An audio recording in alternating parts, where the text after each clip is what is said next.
I'm Joan Lunden. Welcome to DirecTV Hometown Heroes. We travel all over America to communities large and small to find stories about DirecTV subscribers who perform extraordinary acts of kindness and courage every day. I don't expect perfection. Tonight, the story of a San Diego man who helps troubled people reclaim their lives in a unique and compelling way. I swear to God, I will send you all home. I don't get paid by the head. Because right now, whatever's going on in this room, in my opinion, is a lie. Do I look like an officer? Do I act like an officer? We'll travel to Boston to see an animal rescue in action.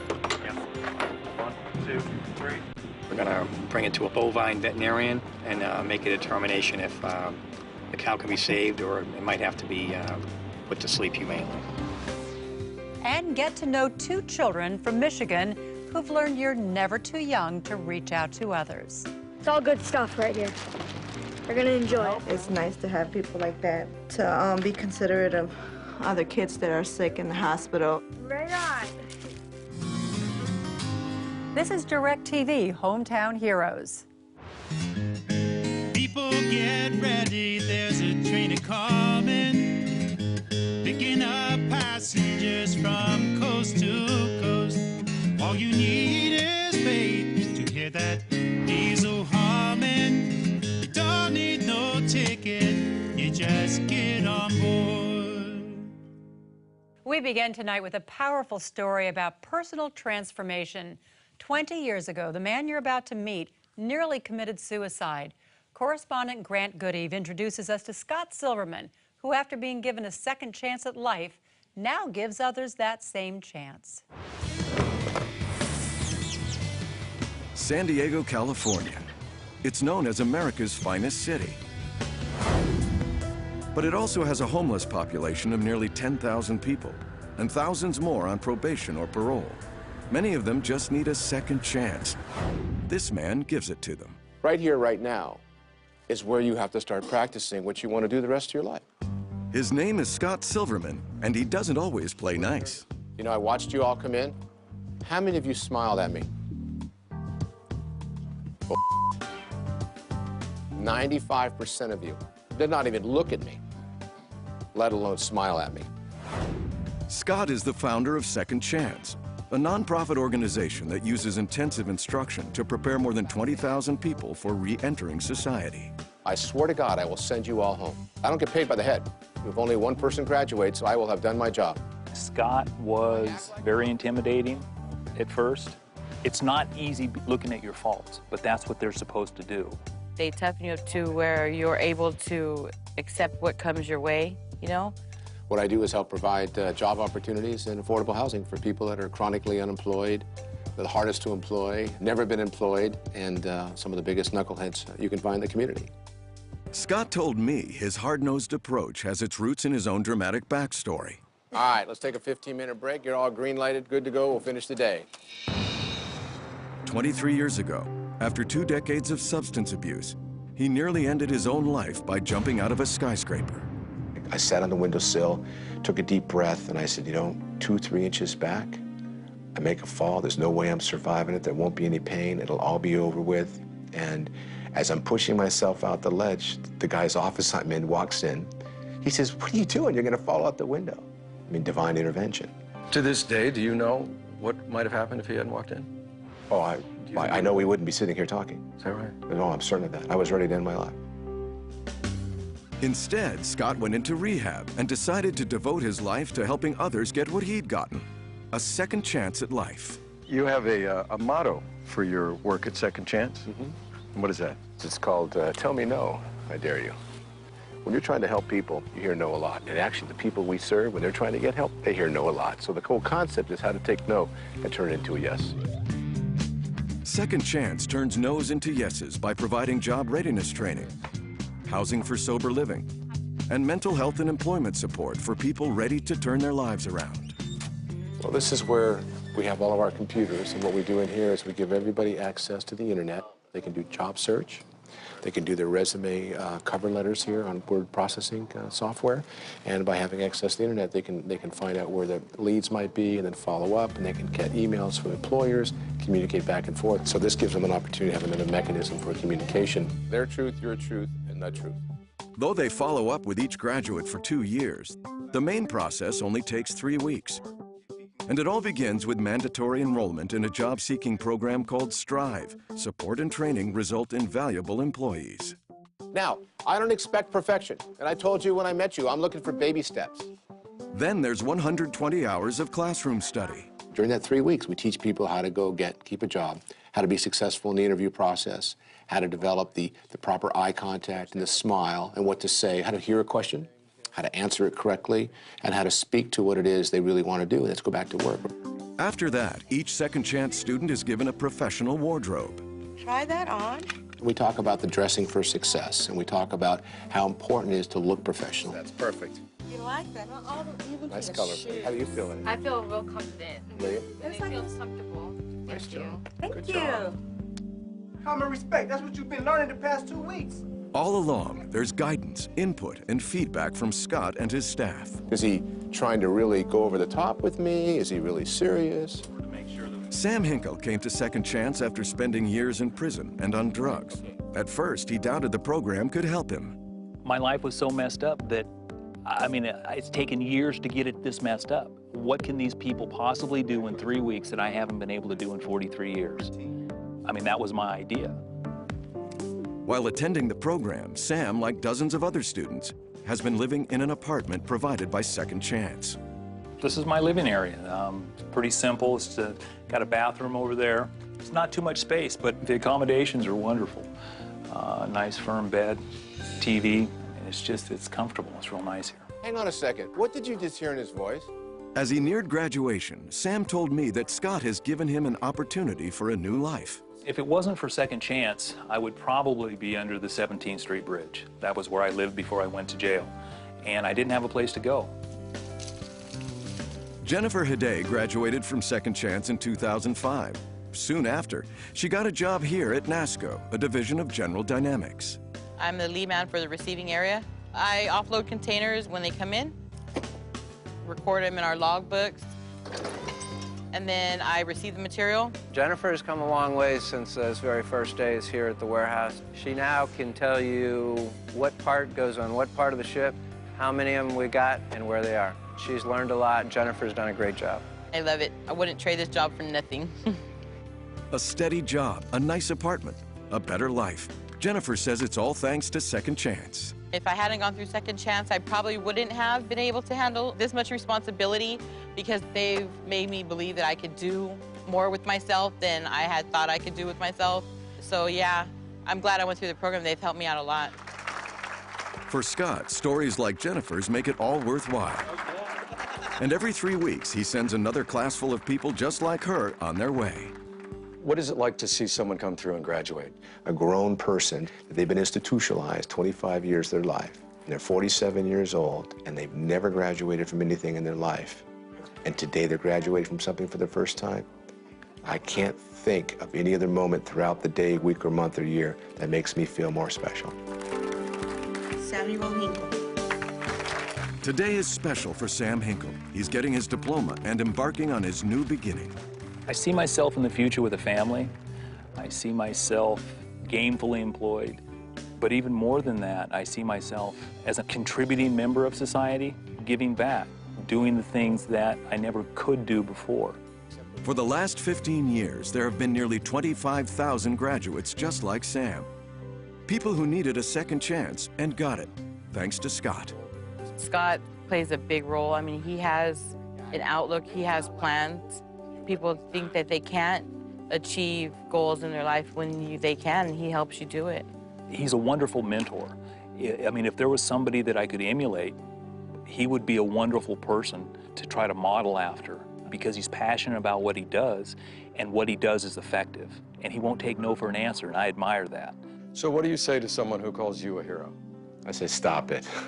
When they come in with all this stuff and their anger and frustration, and they transform, they get a job, they go back into the world, they get their family together again, They're my heroes. Someone who can go from absolutely zero and then grow to something, make the commitments, get it done. They're heroes.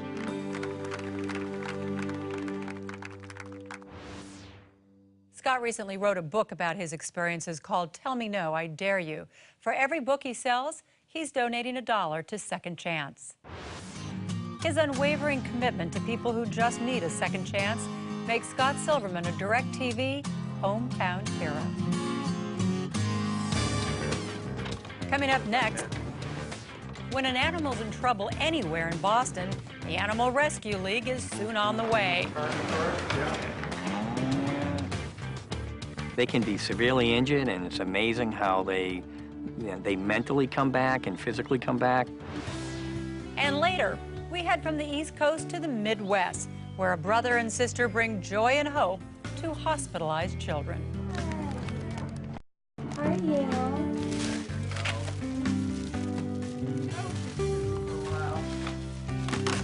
I like it a lot.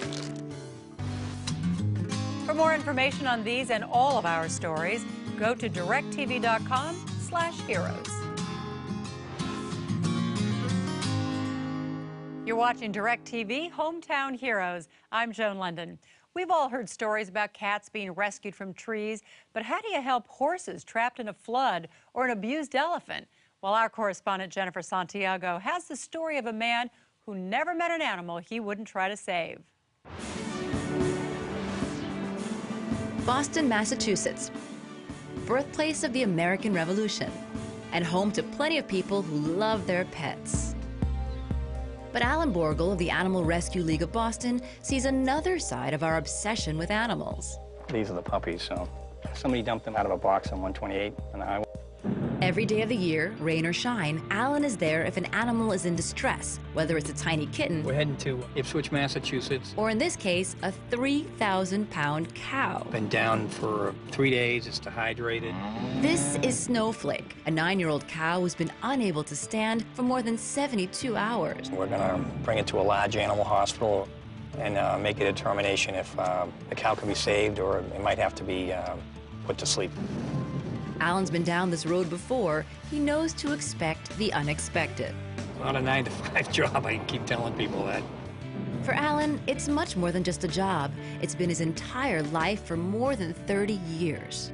I was probably, I think, about 10 and a half when I first walked in the doors of the Animal Rescue League in Boston.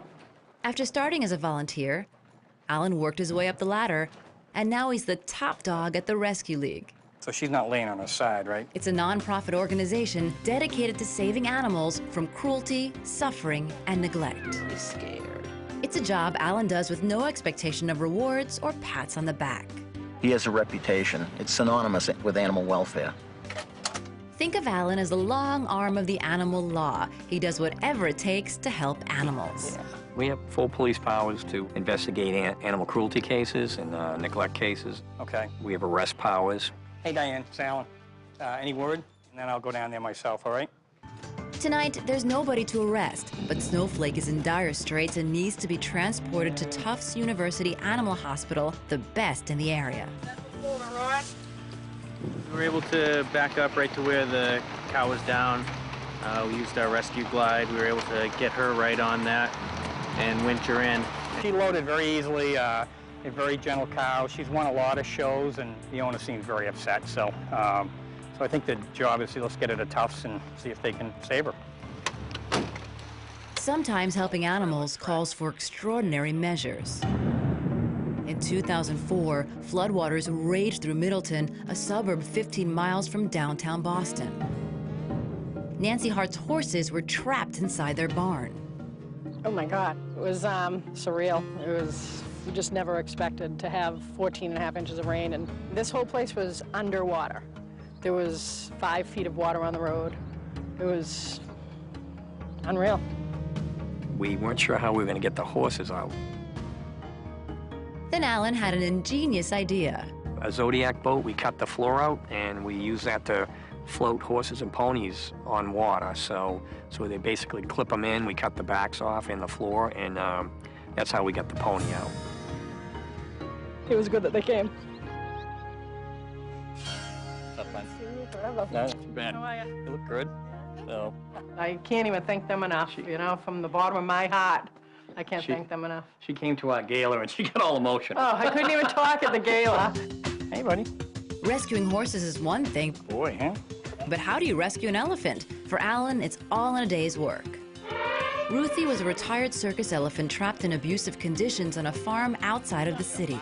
Ruthie lived in basically a horse barn and chained up all the time and, you know, had that stereotypical behavior. Just rocked back and forth and, you know, she really wasn't being treated very well. And she was also being beaten. Alan rescued Ruthie from her abusive owner and arranged for her to be adopted by the Buttonwood Park Zoo. She really was in a dangerous area. Without Alan's intervention, her keeper isn't sure whether Ruthie would have made it. She probably wouldn't be alive. When she got here, her feet were in really bad condition, and that's one of the worst things that can happen to an elephant in captivity. There you go. There you go. Yeah. What a good girl. Yes, you're a good girl. Ruthie's story has a happy ending. I'm glad she's happy. You guys really provided a great home for her. So. Bye, girl. But Snowflake isn't out of the woods yet. Right Here at Tufts University's vet clinic, she's being unloaded for treatment. 1, 2, 3. Once inside, doctors monitor Snowflake's vital signs. It's going to be a discovery process, obviously. The first 12, 24 hours probably as things start to come back from the lab. It's too early to tell what the prognosis is, I'm sure. Yeah, you good girl? Yeah, you're great. Yeah. The animals that I interact with, they can be severely injured, and it's amazing how they mentally come back and physically come back. With Snowflake under the doctor's care, Guy did give me her grains. Alan's 16-hour day finally comes to an end. Good job, Deborah. Thank you. As usual, he's quick to share the credit with his colleagues. Sorry, good luck, thanks. Some people get very upset seeing some of this stuff and a lot of emotion involved, so I'm just fortunate that I have a good staff and I have a competent staff, and they were able to get this stuff done. Alan's co-workers say that sentiment is typical for a man who has genuine care and compassion for all living things. He never says no. He never complains. Come on. Come on, pick up. He does the job when it needs to be done, and he hangs in there until the job is done right. We work with them occasionally, but with your ancient dog. He's inspirational. He loves what he does. He's everybody's big brother. If he does retire, I can tell you this, the Animal Rescue League of Boston will never, ever be the same. Hey, buddy. Alan has no plans to retire anytime soon. Really friendly animal. After all, rescuing animals is what he loves to do. Good girl. I've got the best job in the world. I can't picture myself doing anything else. Hi, Ruthie. Very nice meeting you. Thank you.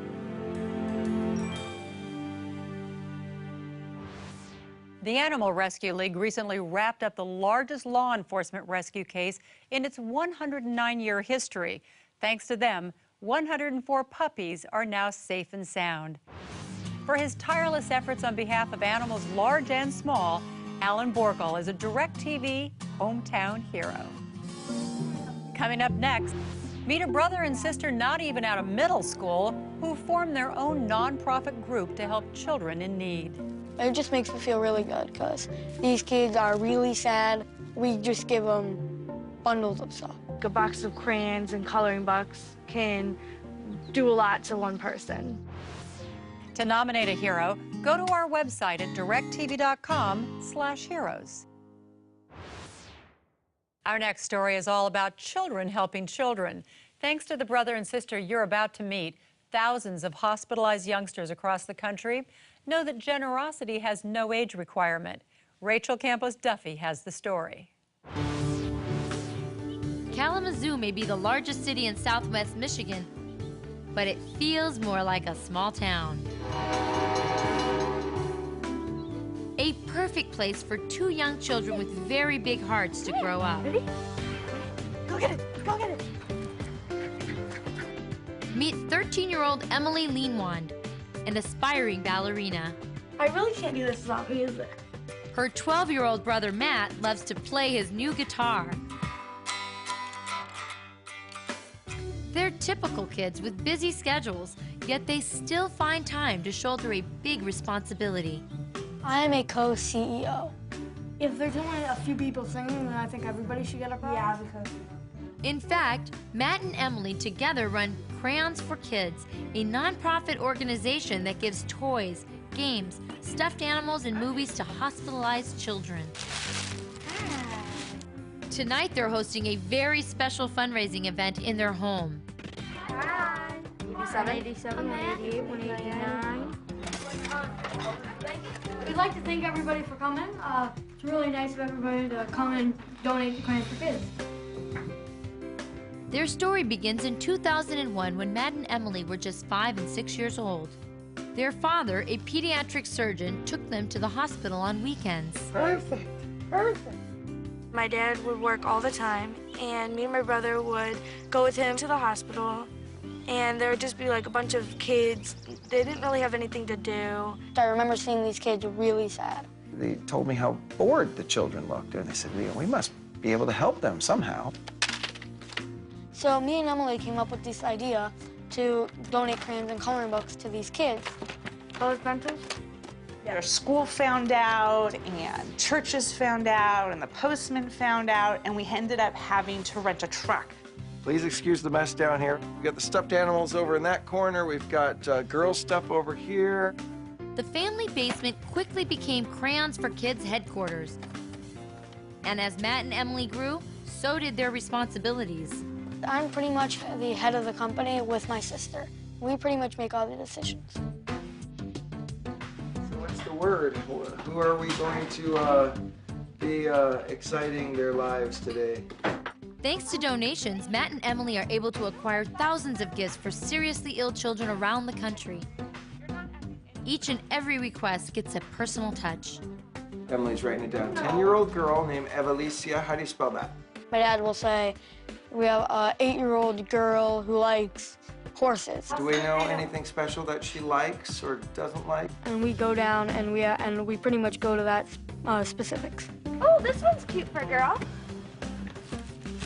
The gifts get wrapped, then it's off to the hospital.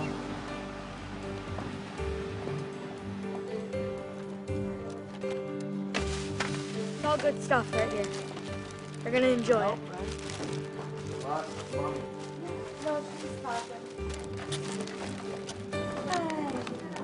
How are you?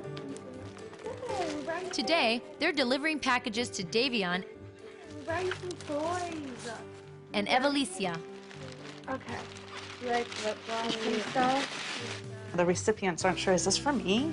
And then you see them like open it up or look inside and their eyes get really big. Yeah, do you like Michael Jordan? Look at this Michael Jordan thing. I like What drives Matt and Emily to work so hard when they could just as easily be playing?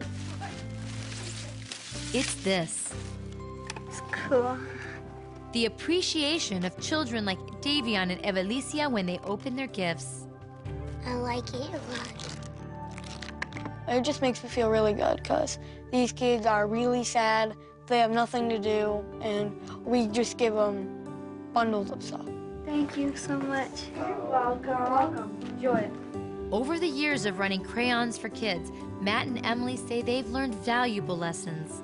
Not to just think of yourself, and that doing something like a box of crayons and coloring books can do a lot to one person. I learned that how really great it feels to give to other people, and just that if you put your mind to something, you can accomplish whatever you want.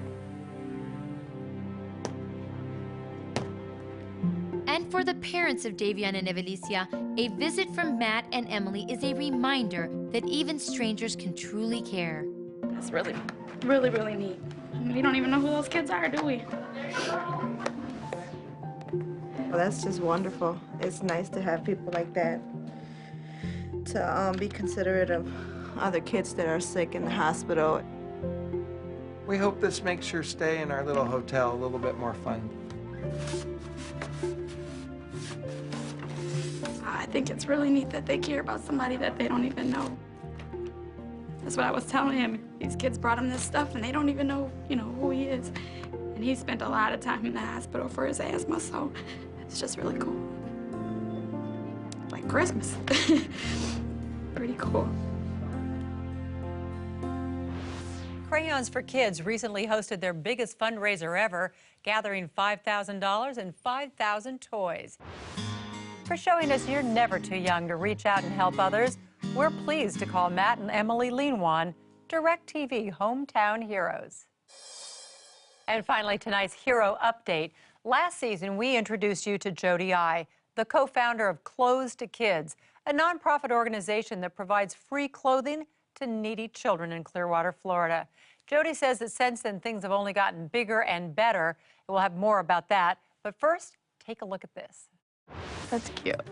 Everything in the store is completely free for kids from low-income families. Our vision was to have a place where kids could come and shop, and we wanted to provide new and quality used clothing to low-income children free of charge. What about this one, DeAndrea? All of the goods are donated by people and businesses in the local community, and the displays are by Macy's designers who volunteer their time and talent. Oh, this is a large. This with the heart. Every kid leaves with his own bag, and the moms are happy, and the kids have ownership of clothing that's theirs. Okay, so this is what you've picked out so far? I'm so proud of what Close to Kids has become and what we're doing to help kids. I'm really glad you came today shopping with us. Thank you very much, and thank you. That means the world to us because we really know that we're not only helping kids, but we're helping teachers, we're helping parents, we're helping a lot of people along the way. Jody tells us that this year, Clothes to Kids has grown quite a bit. They're opening a new store in St. Petersburg, and they're on track to provide full wardrobes to more than 8,000 children in Florida. The inspirational stories you've just seen show how DirecTV subscribers are changing lives in their communities. Whether it's giving parolees a second chance at finding a job and a life, or giving toys and gifts to hospitalized children, these unsung heroes show us how we can all make a difference. Thanks for watching. We'll see you next time on DirecTV Hometown Heroes. Until then, I'm Joan Lunden. People get ready, there's a train coming, picking up passengers from coast to coast. All you need is faith to hear that diesel humming. You don't need no ticket, you just get on board. And I'm getting ready now. I'm gonna get on board, yeah. You don't need no ticket, you just get on board.